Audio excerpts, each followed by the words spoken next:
건강에 뭘 좀 아는 사람이라면 자, 따라해보세요. 하나 둘 셋 넷 건강해져라 건강해져라 건강해져라 건강해져라 가족 건강에도 부모님 선물도 건강종합몰 정관장몰. 텍스토머 정품을 꼭 확인하세요. 우리 집 방충망 바꿨어요. 미세벌레 덤벼봐 먼지 모두 덤벼봐 촘촘해서 촘촘만 방충망은 촘촘만 예쁘고 통풍까지 좋아요. 방충망은 촘촘만 주식회사 텍스토머. 텍스토머 정품을 꼭 확인하세요.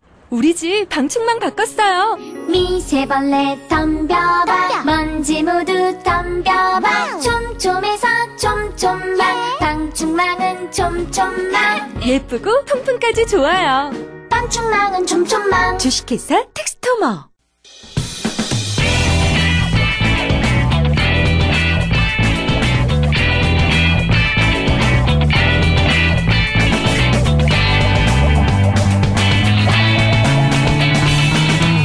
김어준의 뉴스공장.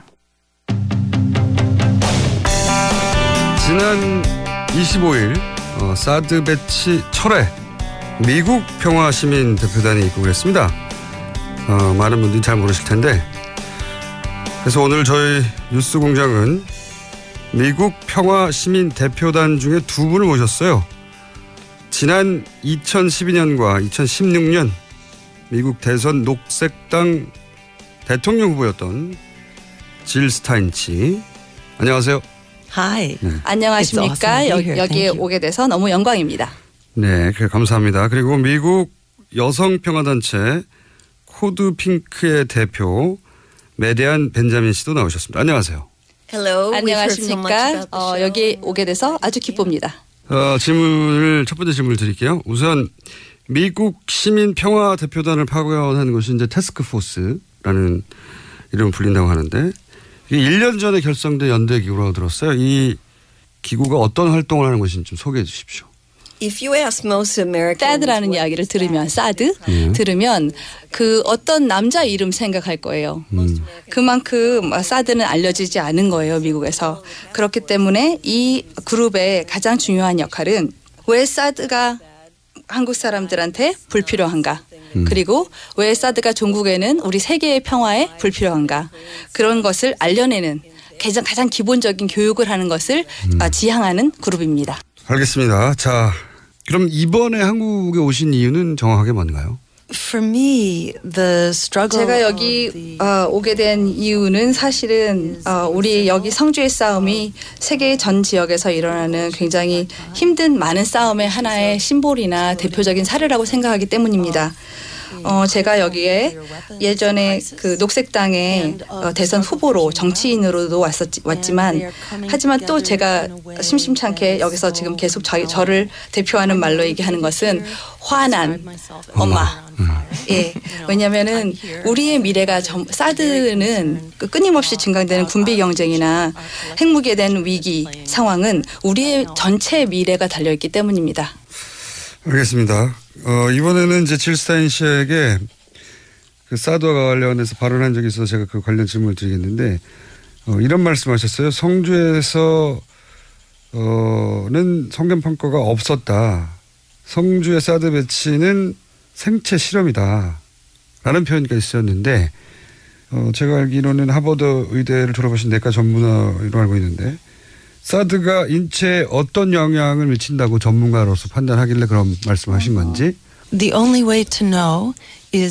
그것을 알기 위해서 환경 영향 평가는 불가피합니다. 우선 알 방법이 없죠. 이 환경 영향 평가를 통해서 복잡하고 다양한 모델의 중층적인 환경 영향 평가를 통해서 사드가 우리의 생체 그리고 우리가 살아가고 있는 환경에 미치는 영향을 알 수 있습니다. 그 괌에서는 2년에 걸쳐진 굉장히 자세한 환경 영향 평가를 했다고 들었는데요.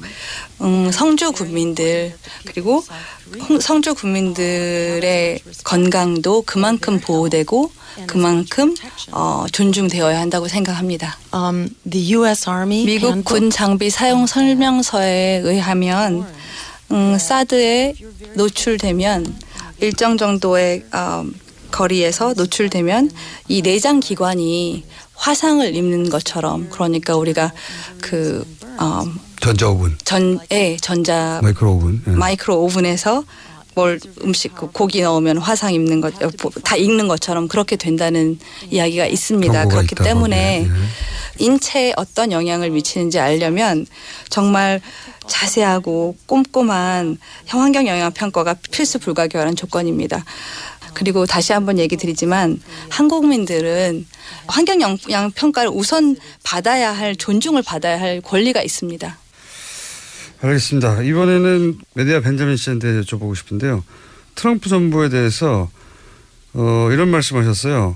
빈곤 문제나 보건 기후변화 교육에 사용할 예산을 군사 예산에 사용하고 있다.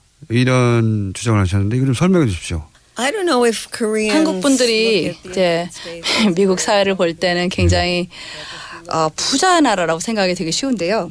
사실은 그 밑을 들여다보면 전혀 그렇지 않습니다. 미국에는 의료보험의 위기가 있고요. 또 학교를 다녔을 때 엄청난 빚을 지고 학생들이 학교를 졸업합니다. 그리고 대학생들? 예, 대학생들이. 그리고 공공재가 굉장히 부족해서 다리와 길 상태가 굉장히 나빠도 못 고치는 경우도 굉장히 많고요. 사실은 트럼프가 들어와서 공공재에 있던 돈을 더 빼서 더 많은 군사비로 쓰고 있습니다. 군사비가 증액이 됐어요. 10%. 그래서 그렇다면 이렇게 보통 사람들이 살아가는 이런 공공성에 대해서 더 취약해질 수밖에 없는 거죠. 그래서 문제라고 생각합니다. 그거는 미친 정책이에요. 그리고 뭐 아시다시피 미국의 군비 예산은 엄청나고 막대합니다. 뭐 러시아, 차이나 8개 나라를 다 합친 것보다 더 많은데요. 문제는 전쟁을 이기지 못한다는 거죠. 이기지도 못하는 전장에다가 더 많은 돈을 쏟아붓는 게 무슨 소용이 있겠습니까? 베트남전 이후로 한 번도 이긴 적이 없다고. 예, 맞습니다. 예. 만약에 문재인 정부가 사드 배치를 환경 영향 평가를 하고 나서 환경 영향 평가 결과가 부정적이기 때문에 사드 배치를 하지 못하겠다고 하면 트럼프 정부가 어떻게 나올까요? 그것은 사실 상당히 멋진 일인데요. 그건 사실은 문재인 대통령이 주권 국가로서 거대한 제국인 미국에게 주권을 행사하는 일이기도 하겠고 트럼프를 생각해 보면 아마 좀 비즈니스맨이니까 경제 보복을 할 텐데 그렇지만 다른 나라의 지도자가 그 다른 나라의 주권을 위해서 싸운다면 그것 또한 존중해야 되고 존중할 수 있다고도 봅니다. 질스탄 씨의 견해도 궁금합니다. I agree with 미디아 씨의 대답에 굉장히 동의하고 문재인 정부가 주권을 내세우면서 한국민을 보호하기 위해서 그런 결정을 한다면 우선 첫 번째로는 한국을 굉장히 동등한 외교를 할 수 있는 나라로 인정할 것 같습니다. 인정할 수밖에 없네요. 예. 네. 다른 옵션이 없어서. 그리고 오히려 그 주권을 내세우는 나라로 인정함으로써 거기에 협조적으로 될 수도 있다고 생각합니다. 그런 시각도 있네요. 트럼프 얘기가 나와서 얘기인데 또 갑자기 궁금해진 건데 트럼프 정부가 임기를 마칠 수 있을까요? 많은 사람들이 거기에 내기를 걸고 있어요. 미국 국민뿐만이 아니라 세계 국민들이 다 그렇게 생각하고 있다고 들었습니다. 그런데 미디아 씨가 생각하기에는 아마도 어려울 것 같습니다. 임기를 마치기 힘들 것이다. 질스탄 씨도 마찬가지로 생각하세요? I think his term is already over. 벌써 트럼프는 레임덕을 겪고 있고 지금 예를 들어서 그 트럼프의 가장 강력한 중요한 의제라고 할 수 있는 의료보험 개정안이 벌써 3번이나 의회를 통과하지 못했습니다. 그것도 굉장히 창피한 의결표의 차이로. 그리고 아무래도 그렇게 되면 우리는 한국민이 보여줬던 경로로 갈 수밖에 없을 것 같은데요. 이제 탄핵하고 그다음에 촛불의 힘으로 탄핵을 했듯이 우리도 그를 탄핵해야 하지 않을까 하는 생각을 하시고 계십니다. 자, 민주당도 싫어합니다. 그의 당인 공화당도 싫어합니다. 그리고 그의 가족들도 이제 서로 등을 지기 시작했습니다. 그렇기 때문에 별로 친구가 많이 없죠. 그러니까 점점 무너지고 있는 것 같습니다. 그 한국 촛불 집회에 대해서 몇 차례 언급을 하셨는데 언급을 하셨으니까 제가 한번 여쭤볼게요. 지난 겨울 내내 한국에서의 촛불 집회에 대해서는 어떤 인상을 가지고 보셨고 그 결과에 대해서는 어떻게 평가하시는지. We have seen in the last 지난 몇 년간 우리는 세계 여러 지역에서 민중이 일어나서 항쟁을 하는 것을 봤죠. 그런데 뭐 아랍 스프링이나 스페인이나 그리스 여러 군데서 봤습니다. 특히 한국 같은 경우는 부패하고 시민의 대표성이 없는 정부를 스스로 끌어내리고 보다 민주적이고 시민을 대표하는 정부로 바꿔내는 이러한 거대한 촛불의 물결을 보고 정말 전 세계 시민들은 큰 영감을 얻었다고 할 수 있습니다. 특히나 많은 시민들이 비폭력적으로 자신의 의사를 전달하고 민주주의를 수호하려는 움직임은 사실은 큰 감명이었습니다. Medea said it beautifully. I would only add. 미디아 씨가 벌써 너무 멋있게 얘기해 주셨는데요. 사실 촛불 항쟁은 계속되고 있습니다. 김천 촛불 집회에 갔다 왔는데 거기서도 계속해서 시민의 목소리가 빛나고 예전의 촛불 집회가 부패한 정권에 대한 반대로 시작이 되었다면 지금의 촛불 집회는 군사주의와 그리고 주권을 찾아가는 시민의 행보라고 볼 수 있습니다. 이들을 통해서 전 세계 시민들은 미래가 시민의 손에 달려있고 평화와 정의와 민주주의를 우리가 지켜낼 수 있다는 큰 힘을 받았습니다. 그리고 한국민들은 촛불 집회는 이런 영혼들을 끌어내는 견인하는 역할을 했다고 볼 수 있습니다. 미국인들은 트럼프가 당선되고 나서 뭔가 좀 비현실적이라고 생각하지 않느냐고. 저희가 한국 사람들이 보기에는 굉장히 비현실적으로 보이거든요. 그 만화에서 일어나거나 TV쇼에서 일어날 일인데 진짜로 막 일어나니까 굉장히 비현실적이다. 근데 미국인들이 실제 자신의 대통령으로 트럼프를 바라보는 마음은 어떤 건지. The American political system has been. 미국식 민주주의는 붕괴 직전입니다. 많은 미국 사람들이 사실은 이당 독재라고 하는 이 시스템에 대해서 환멸을 느끼고 이제 믿지를 점점 이렇게 불신을 하게 되었는데 특히나 그렇기 때문에 사실은 트럼프를 찍었던 사람들이 트럼프를 찍은 게 아니라 힐러리를 반대해서 찍었다고 생각하시면 맞습니다. 그래서 제3의 후보들에 대한 관심이 많이 있었으나 저 같은 제3의 후보들이 미디어나 여러 가지 언론의 주목을 거의 받지 못했습니다. 그래서 미국민들은 거기에 대해서 알지도 못했었고 트럼프가 대통령이 된 지금 미국은 앞으로 나아질 길밖에 없다. 이렇게 생각하시면 되고 굉장히 다이내믹한 운동성을 가지고 있습니다. 그러니까 잘 지켜봐 주십시오. 한 가지 더 얘기하고 싶은 건 유명한 소설가이자 시인 앨리스 워커 씨가 한 말인데 민중이 가장 쉽게 자신의 힘을 정치력을 포기하는 것은 자신이 힘이 있다는 걸 모르는 것이다. 그렇게 말씀을 하면서 마치고 싶습니다. 그 미국 일반 대중이 탄핵이라는 것에 대해서 가능하다고 생각을 하나요? Oh yes, it's very popular. 당연합니다. 굉장히 탄핵이라는 것에 사람들이 좀 더 적극적으로 반영하기 시작하고 트럼프가 트위트를 하나씩 더 날릴 때마다 사람들은 거기에 더 많이 결합하고 가까이 갑니다. 이제 한국에서 사드를 찬성하는 사람도 물론 있어요. 한국에서도. 그리고 반대하는 사람들도 있습니다. 그러니까 한국에서 사드 배치를 반대하는 사람들하고 지금 미국에서 이제 사드 반대 연대가 앞으로 이 싸움은 적어도 환경영향평가가 끝날 예정인 대략 뭐 1년여 정도는 더 이어질 수 있을 것 같은데 1년 동안 어떤 일을 함께 할 수 있을까 거기에 대한 아이디어가 있으신지. There's a very powerful movement here. 김천과 성주 그리고 성주 원불교 지부에서 보여줬던 주민들의 용기는 사실 굉장히 전염성이 강했습니다. 이 전염성을 가지고 우리가 돌아가서 우선 몇 가지 할 수 있는 아이디어 중에 하나는 첫 번째는 세계 동시다발적인 곳에서 시위를 한다. 예. 두 번째는 뭐 성주하고 미국하고 동시에 한다든지. 그렇죠. 예. 미국의 여러 도시에서도 함께. 그다음 두 번째는 군수복합체나 아니면 다른 이런 사드나 이런 여러 가지의 무기를 만드는 그런 곳에서 투자를 셰어홀더들이 주주들이 투자를 철회하는 투자 철회 운동을 벌인다. 그렇지만 주주들이라고 해서 뭐 돈이 많은 사람만 있는 건 아니에요. 왜냐하면은 연금을 받는 사람들은 우리의 돈이 어딘가로 항상 주주의 몫으로 투자가 되고 있기 때문에 모든 사람들이 참여할 수 있는 운동입니다.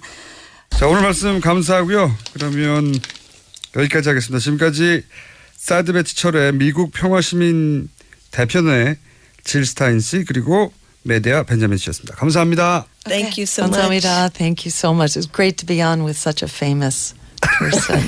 감사합니다. 이렇게 유명한 사람을 만나 뵙게 돼서 감사합니다. Thank you. Okay, good. 네. 미국에도 이런 목소리가 있습니다. 뉴스공장은 사드 배치 관련해서 결론이 나기 전까지 전 세계에 다양한 목소리를 담아보겠습니다. 그리고 이 두 분에게는 제가 한국에서 굉장히 유명하다는 걸 분명하게 인식시키고 돌려보냈습니다. 그리고 지금 방금 들어온 소식인데 서울, 경기, 인천, 강원은 제외하고 호우주의보 왔네요. 예, 알려드립니다. 오빠, 우리 어디 가는 거야? 정수 가지. 와, 우리 말 타러 가는 거야? 그렇게 좋아? 고민하지 말고 장수로 오세요. 온 가족이 즐기는 승마 체험과 국내 최대 규모의 말역사 체험관 등 장수에는 정말 볼 것, 누릴 것들이 넘쳐난답니다. 말의 심장 소리를 직접 느껴보는 장수에서의 하룬 여행. 장수는 항상 가까이 있습니다. 주말 여행은 장수로. 승마 체험 예약은 063-350-5486. 또 떨어졌어. 너 또 입사 시험 봤어? 아니, 차량용 핸드폰 거치대 말이야. 여러 개 사봤는데 실패의 연속이야. 떨어지고 시야 가리고 운전석에서도 멀고 뭐 좋은 거 없을까? 싼 것만 찾으니까 그렇지. 제대로 된 거 하나 사서 편리하게 쓰는 게 더 낫지. 그런 게 있어? 그럼 있지. 1, 2, 3 할 때 2. 힘 세다 할 때 힘. 2 힘. 2 힘? 2배로 힘이 세다는 건가? 네이버 검색창에 2 힘을 검색해보세요.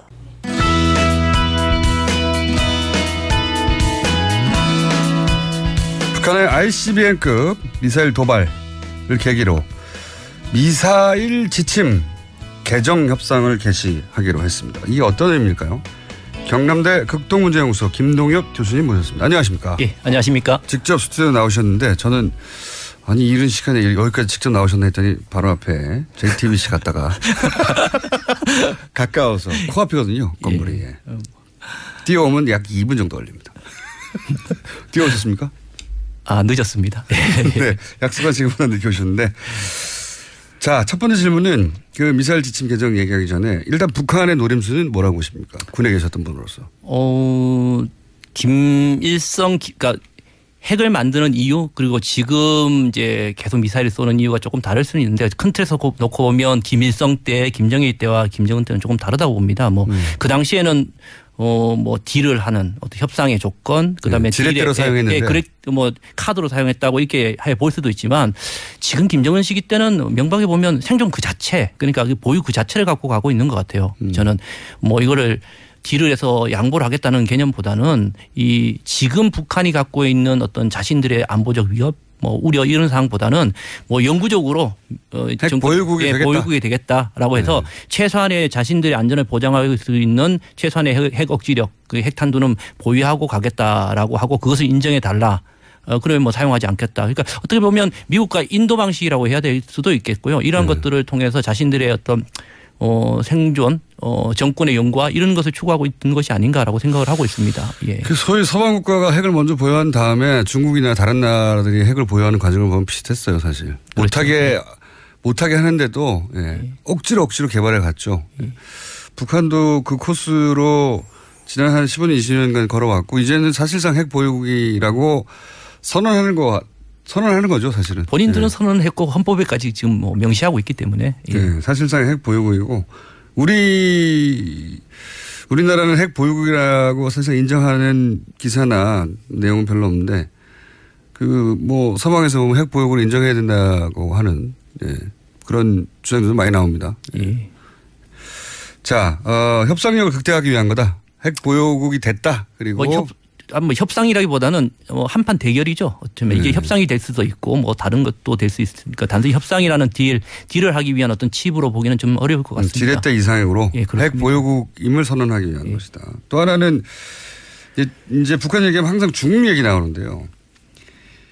근데 이게 아주 묘한 시점에 이걸 발사했습니다. 굳이 꼭 이때 했어야 하는가 하면 굳이 꼭 이때 했어야 하는 북한의 이유가 있겠거니 할 수밖에 없는. 왜냐하면은 중국 정부가 인민해방군 창건 90주년. 근데 열병식을 굉장히 이례적으로 치렀어요. 예. 뭐 36년 만에 어떻게 했다느니 천안문 아닌 곳에서 했다느니부터 시작해가지고 굉장히 신경을 많이 쓴 대대적인 열병식을 했는데 그 직전에 쐈잖아요. 그렇습니다. 예. 그 새벽에. 왜 이랬을까? 이유 없이 하진 않으니까 북한은 보통 이런 일을. 뭐 저는 이번에 발사 자체가 중국의 열병식 하고 이제 아주 직접적인 연관성을 가지고 싶지는 않습니다. 사실은요. 뭐 그 전날이 7월 27일 날이 또 북한이 이야기하는 자신들의 뭐 승전 기념일, 우리가 정전협정 체결일이죠. 그러면 그 딱 중간에 쏜 건데 어떠한 더 특정한 사건이나 행사를 가지고 이렇게 했다는 점도 분명히 있지만 실제 이거는 기술적인 차원에서 필요했기 때문에 분명히 한점이 있습니다. 그러나 기술적인 이유는 뭡니까? 그러니까 7월 4일 날 보여준 것에 좀 부족한 면이 분명히 있었던 거거든요. ICBM이 맞냐 아니냐에 대한 논란이 있었고 사실은 그런 점이 있었기 때문에 분명히 이번 발표는 북한에서도 ICBM 맞는 사거리대를 분명히 보여줘라. 라고 하고 더 높이 올라갔죠. 예, 더 높이 올라갔고 이게 뭐 지난번하고 다르게 뭐 제가 생각을 해도 한 10,000 정도 날아가니까 완전히 이번에는 뭐 누가 ICBM이 맞냐에 어떤 그런 논란이 안 일으키는 사거리를 보여준 것이죠. 예. 그런데 이러한 것을 행동을 할 수 있는 것은 방금 말씀하셨듯이 국제적인 여건이라든가 주변 환경이 도와주기 때문에 가능하다는 것이죠. 북한이 명분도 없이 또 국제사회의 어떤 주변 여건이 좋지 않음에도 불구하고 쏘지는 않거든요. 예. 그러니까 지금 보면 중국은 자기 편이 될 수 있다고 생각하는 거고요. 꼭 자기 편이 아니더라도 자신이 이러한 행동에 대해서 크게 딴지 의지는 않을 것이라는 것이 보이는 거죠. 지금 이제 사드 문제가 있지 않습니까? 그 다음에 미국과의 어떤 갈등 문제도 있고. 그러니까 사드 때문에 미국과 중국이 이렇게 대결 양상이 있으니까. 그렇죠. 요 찬스에 쏘면은 중국이 압박만 할 수는 없을 것이다. 그렇습니다. 판단. 예. 그리고 뭐 심지어 러시아까지도 이번에 그 하원에서 그 북한 제재 법안을 나올 때도 이게 북한 제재 법안이라고 보기보다는 러시아, 이란, 북한을 이렇게 포괄적으로 했거든요. 그러니까 러시아가 더 큰 겁니다, 사실은요. 그러니까 러시아 입장에서 이제 화가 나서 푸틴이 막 화를 내고 했거든요. 예. 이런 측면에서 보면 상당히 이 국제적 여건이 자기네들 그닥 불리하지 않은 여건을 만들어 준 것이고요. 그다음에 또 한 가지는 이제 8월 달에 한미 연합 훈련이기 때문에 상당 부분 명분적 측면에서도 지금 시기에 한번 해주는 것이 이것이 아주 뭐 좋은 것이죠. 예. 북한 입장에서 보자면. 예, 북한 입장에서 보면 그렇죠. 우리 이미 핵을 보유했고 이건 ICBM급이 맞아. 그리고 보니까 러시아나 중국이 우리 쪽 사이드에 조용히 서줄 것 같은데 뭐 이런 판단에 섰다. 예. 편은 안 해도 또 딴지만 걸면 되거든요. 그게 편이죠 뭐. 하여튼 그런 판단에 섰을 것이다. 예. 자, 그런데 저는 이제 이 북핵 얘기만 나오면 사드 얘기로 하는데 사드 얘기를 항상 논의가 넘어갑니다. 바로. 그렇습니다. 북핵을 사드로 막을 수 없는 거 아닙니까? ICBM도 사드로 막을 수 없는 거죠. 이번에 그 ICBM을 쏘자마자 우리 쪽에서 가장 먼저 나온 것이 사드의 내기를 이제 임시에 찬다는 말이 나왔는데. 미국 쪽에서 사드 얘기 나오고요. 예. 군사 기술 쪽으로 봤을 때 이 화성 14하고 사드하고는 전혀 상관이 없습니다. 그렇죠. 예. 미국에서조차도 이 ICBM은 사드로 막을 수 없다고 이야기하고 있고요. 그 매뉴얼에도 포함되어 있지 않거든요. 그래서 뭐 이런 사드 이 화성 14호를 가지고 때문에 사드를 배치한다, 사드에 대한 뭐 훈련을 한다 이런 것 자체는 순수하게 보면 군사적으로는 이제 모순이죠 사실. 앞뒤가 안 맞는 거죠. 군사 기술적으로는 아무 상관이 없는 거죠. 예. 뭐 정치적으로는 관련이 있을지 몰라도. 그렇죠. 그런 측면에서 우리 정부가 이야기한 것은 아무래도 한미동맹 차원이 좀 있는 것 같고요. 또 한 가지는 아마 우리의 자율적 억제력을 확장하려는 어떤 그 카드로 활용하기 위해서 그 부분을 이제 말씀드리려고 하는 건데 사실 미사일 같은 경우에 우리와 북한의 미사일 전력차는 이미 뭐 80년대 90년대 벌어지기 시작해가지고 까마득히 그러니까 우리는 왜 ICBM 못해 막 이런 얘기 많이 하는데 기술이 부족했던 게 아니라 못하게 한 거 아닙니까? 정확히 말씀드리면 기술보다는 이제 어떠한 그 미국으로부터의 어떤 그 가이드라인이 있었기 때문에. 가이드라인 참 기분이 나빠요. 지침. 미국의 지침 때문에 개발을 못한 거 아닙니까? 그런데 이 지침이라는 단어 자체도 사실 거부감이 분명히 있고요. 그러다 보니까 이것을 우리는 북한은 우리 한국도 그렇고 미국도 그렇고 이거를 지침 가이드라인이라고 하지 않습니다. 이거는요. 우리가 이제 통상 지침이라고 우리가 이야기를 하고 심지어는 뭐 협정 이야기했는데 전혀 협정도 아니고요. 이것은 공식적으로 어떻게 되어 있냐면 한국이 미사일 능력을 이렇게 하지 않겠다고 자율적으로 선언한 거라고 이야기합니다. 자율적으로 이행하겠다는 자율규제 형식이라고. 자율지침. 자율지침입니다. 네. 그러니까 말이 안 되죠. 안 되죠. 네. 그러니까 그러면 미국이 전혀 압력이라고 표현하기 어떤 미국과 협의가 없었는지 전혀 아니거든요. 사실은. 그러니까 압력이죠 그게. 미국과 엄청난 그 협상이 이루어집니다. 그 속에서 딱 문구가 만들어지고 되는 것인데 그냥 그러나 발표하는 형식은 전혀 미국은 빠지고 자율적으로 우리는 이렇게 미사일을 제한하겠다는 정책적 선언적 측면에서의 어떤 자유규제 형식을 갖고 있고 또 법적으로 규제 없다고 이야기하는 게 이 한미 미사일 지침의 기본적인 성격이라고 이야기하고 있는 거죠. 법적인 지침도 없고 자율적으로 하는데 북한은 90년대 이미 90년대 초반에 막 1,800, 2,000km 가까이 날리는데. 그렇죠. 예.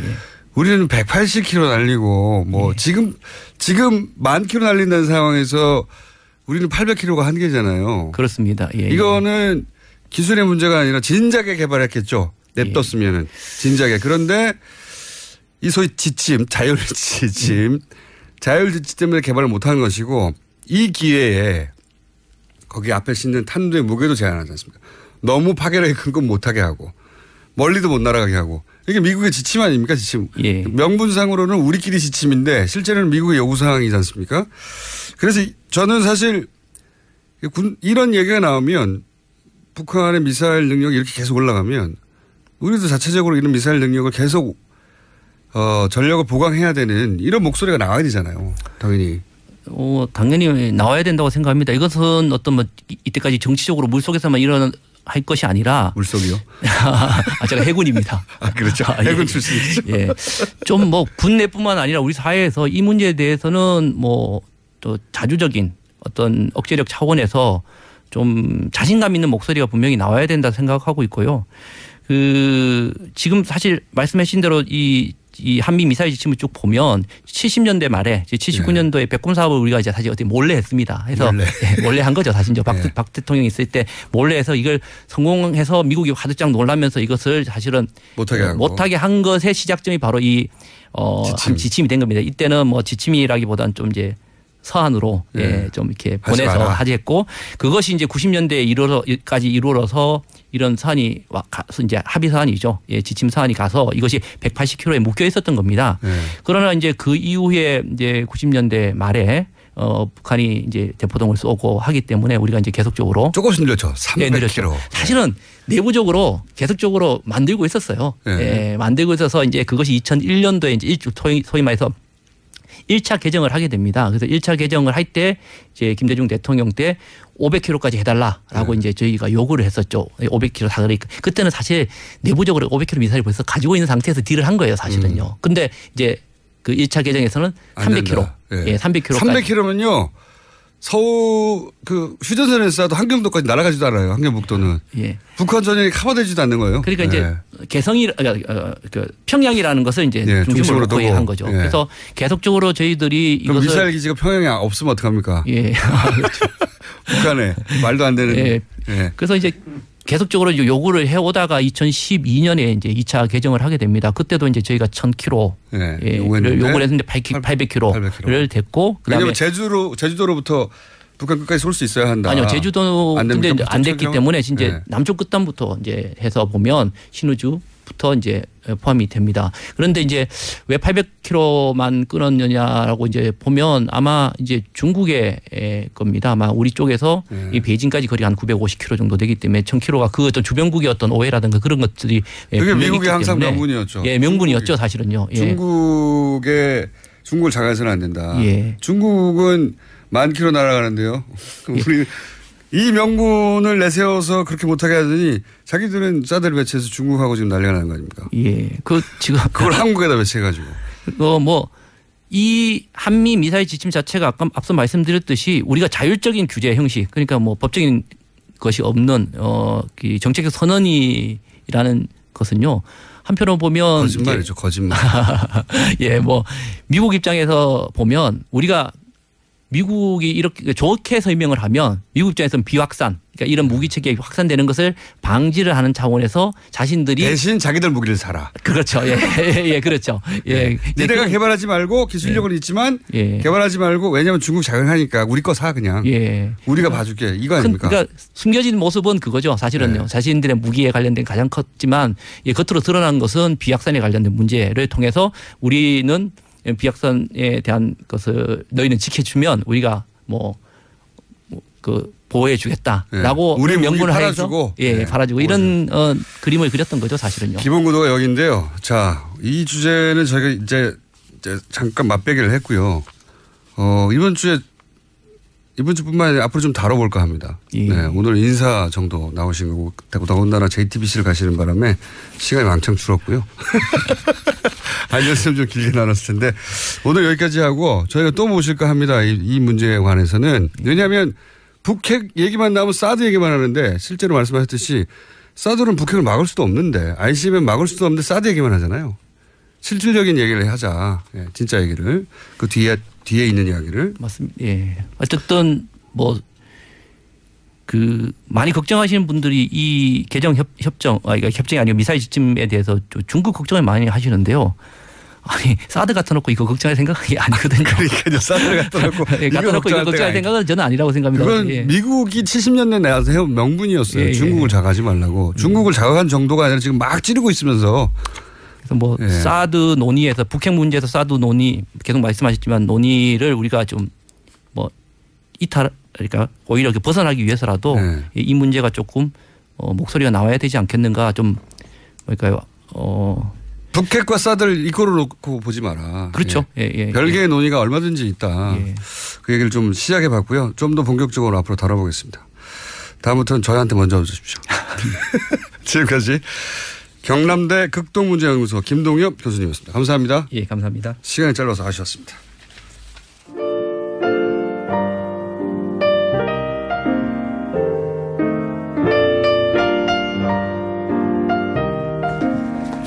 자, 불친절한 AS 원어민 목소리를 키워주세요. 오늘 미국의 평화단 영어로 듣고 싶으신 분은 TBS 영어 방송 들으시면 됩니다. 네, 거기 원어로 그냥 나가니까. 그리고 저희가 이런 조사를 한번 해볼까 합니다. 택시 기사분들이 과연 우리 방송을 얼마나 들을까. 근데 이 조사는 아무도 안 해줘가지고 저희가 조사원들을 모셔가지고 직접 거리로 나가서 택시 기사분들에게 무슨 프로를 많이 듣나 조사를 해볼까 합니다. 네. 택시 기사분들은 어디 가면 조사원들이 한꺼번에 많이 발견할 수 있죠? 네. 기사식당인가요? 조만간 시작할 텐데 그 전에 주변에 나는 듣는데 옆에 기사분들은 안 듣는다 그러면은 혼군용을 내주시고 조만간 달려가겠습니다. 자, 김호준 씨 원래 비호감이었는데 팬이 됐어요. 예, 말을 깔끔하게 하시는 스타일이 아니라서 인내심이 필요했는데 듣다 보니까 이제 팬이 됐네요. 예, 그렇습니다. 중독됩니다. 이제 못 떠나요. 그 외에 그린랜드 이그립 캠프 빙하 시추하고 있는 분 누가 멀리 있었나. 이번 주에는 저희가 발표합니다. 자, 여기까지 하겠습니다.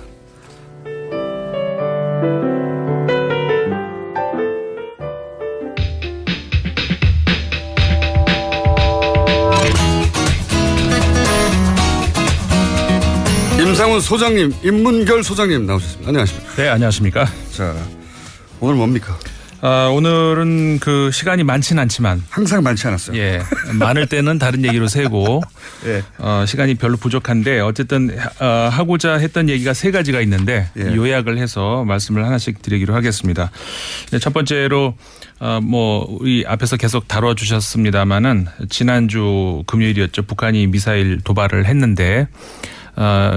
이제 외국에서 이제 그 단순히 이번 금요일 날 발사된 미사일뿐만 아니라 북한의 미사일에 대해서 그리고 핵 개발에 대해서 어떻게 반응을 하고 있는지 그 이야기를 간단하게 해드리려고 하는데 사실 우리나라 언론에서도 그렇고 이번 지난 금요일 북한의 미사일 발사는 사실 예고가 됐었죠. 정확한 시점은 아니었지만 알고도 있었다고. 예, 다 알고 있었고 이제 대통령도 청와대도 그렇게 발표를 했었죠. 이미 알고 있었다. 그래서 이제 신속하게 청와대에서 회의도 하고 외국에서도 외신들도 북한이 이쯤 됐을 때 미사일을 쏠 것이다 예측을 다 했었고요. 그랬을 때 그러면은 이 시점에서 이 북한의 미사일 그다음에 핵 이걸 어떻게 봐야 되느냐. 사실상 우리 보도가 됐었죠. 그 지난 금요일 밤에 쐈던 미사일은 거리상으로는 미국 동부까지도 날아갈 수 있는 그 기술이 거의 이제 왔다. 다만 거기다 뭐를 탑재하느냐에 따라서 무게가 달라질 수 있으니까 진짜 동부까지 날아갈 수도 있고 아니면은 거기까지는 아직 못 갈 수도 있고 그거는 이제 두고 봐야 됩니다만은 어쨌든 우리가 물론 원하는 바는 아니지만 대체적으로 외국의 전문가들은 북한은 사실상 핵 보유국으로 봐야 된다. 네. 그다음에 봐야 된다는 말도 웃겨요. 그냥 핵 보유국이죠, 뭐. 보유국이죠. 예. 그리고 미사일 수준도 ICBM을 개발을 성공했다라고 봐야 된다. 예, 사실상 그거는 아직은 거기는 약간 분분하더라고요. 그렇죠. 그래서 이제 그렇게 봐야 되는데 그러면은 여기서 사실은 우리가 이제 생각을 해야 되는 것이 계속 우리가 눈을 가리고 귀를 막고 아니다 북한은 없어 이렇게 전략을 계속 거기에 머물러 있어야 되느냐. 우리가 바라는 것 바라지 않는 것 다 문제하고 그다음에 현실적으로 냉정하게 판단을 해야 될 문제는 별개잖아요. 그랬을 때 전략을 어떻게 해야 되는 것이냐. 이제 이 문제. 그다음에 지금까지 그럼 북한이 이렇게까지 만들어 놓게 된 그 책임을 어디다 물어야 되느냐. 이런 사실 우리 얘기도 같이 해봐야 되지 않겠습니까? 그래서 북한이 이렇게까지 핵 개발 그다음에 미사일을 개발하게 놔둔 과연 책임이 어디 있냐. 최근에 이번 주입니다. 미국의 시사 주간지죠. 타임즈에 실린 글이 있습니다. 전 타임즈 편집장이 쓴 글인데 옛날 주한 미국 대사였죠. 그리그 대사를 인터뷰를 해가지고 이제 쓴 글이었는데 역설적이지만 북한하고 대화를 해야 되는 시기가 바로 지금이다. 그 무슨 소리냐. 사실 우리가 이제 대화를 한다고 얘기하면은 그냥 친한 사람하고 하는 것으로 생각을 하지 않습니까? 근데 그런 게 아니라는 거죠. 대화는 전시에도 해야 되는 것이고, 대화를 하는 목적은 저 사람이 무슨 생각을 하고 있을까. 사실 친한 사람은 텔레파시로 다 통하지 굳이 대화할 필요 있습니까? 나하고 뭔가 소통이 안 될 때 하는 것이 대화이기 때문에 나하고 뭔가가 부딪히고 있다라고 하는 사람은 특히 대화를 해야 된다 이런 취지고 그다음에 이 그리그 전 대사가 CIA 31년 동안이나 CIA 출신이죠. 이 대화가 가장 정확한 그 정보 소스다 이런 얘기를 했어요. 그래서 그 대화라고 하는 것에 대해서 우리가 오해를 하는 부분이 있는데 대화는 선택의 문제가 아니고 그러니까 제재냐 압박이냐 이런 건 선택의 문제죠. 그렇게 할 것이냐 아니면 화해를 할 것이냐 그건 선택의 문제지만 대화라고 하는 것은 그 제재와 압박과 사이에서 취사 선택이 하는 문제가 아니라 이건 계속 해야 된다는 그런 문제 그런 것들이 지금 이번 주 타임즈에도 실렸지만 이것만 제가 소개를 해드렸습니다만은 최근 들어와 가지고 외신에서 계속 그렇게 이제 나오고 있다는 거. 너무 당연한 것이 전쟁할 때 끊임없이 물밑에서 대화하는데. 네.